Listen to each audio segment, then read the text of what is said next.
raw dandy golf here. Do you have problem getting way too handsy with the swing, way too flippy? You don't get over to your left side.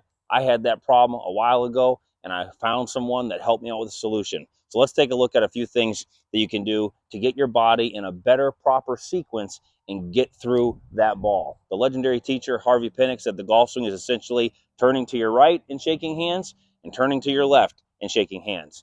It's that simple. It's 2 turns. Well, sometimes you forget to get that turn to the left and get over to your left side. So we'll take a look at a few things that you can do that have really helped me, and maybe they'll help you. So we'll start with a medicine ball. Just got a 5-pound one here off Amazon. Provide a little link in the description. Always check Amazon warehouse. But what this will do when you get a little weight in your hands, it helps your body respond more rather than a lighter golf club. And it just kind of naturally keeps your body in the sequence that you want it to follow in the golf swing versus just hanging back, not properly turning, things like that. So just working with this, if you don't have a medicine ball, you can use a soccer ball or basketball, but just getting a little more weight in your hands, it helps your body just sequence together a little better. And you can translate that to when you're swinging the golf club and have that proper sequencing. So someone that really helped me helped me see that I was getting too flippy, too handsy, and not turning through. I worked with Franklin Corpening out at Leonard Golf Links. Highly recommend going to see him. He's very enjoyable to work with here in Fort Worth, Texas. So very much recommend that. But he got me to see that I was being too flippy here and not turning through. And he gave me a drill that has been so helpful. And basically it's to move the ball position extremely far forward so that you have to turn through and get over to your left side. You can't get flippy back here. You're going to miss the ball and hit the ground. You're going to be back here. So to play that ball position way up, I have a 5-iron here. You have a little bit of room, but get that ball position way forward. It forces you to get over to your left side. So you play that ball position way up.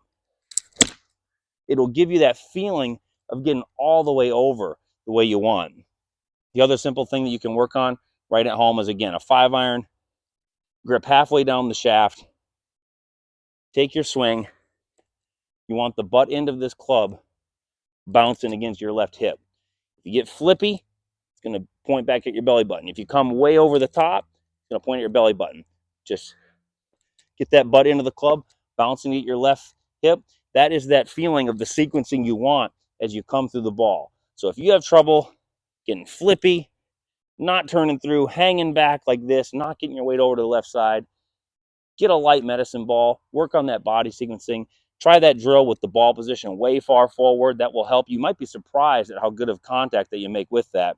And then just the little drill of grabbing the club that you have, like a 5 or 6-iron, getting back and getting the butt into that club, bouncing against the left hip. And the little ingredient that I add is my right ear goes to the ground because that keeps the head moving, which keeps my torso moving.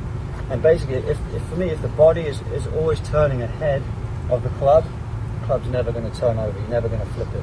The club only flips when the body stops and all the energy goes into the club head. So if I keep the body moving and the head moving, the club face is never turning over. So ear to the ground.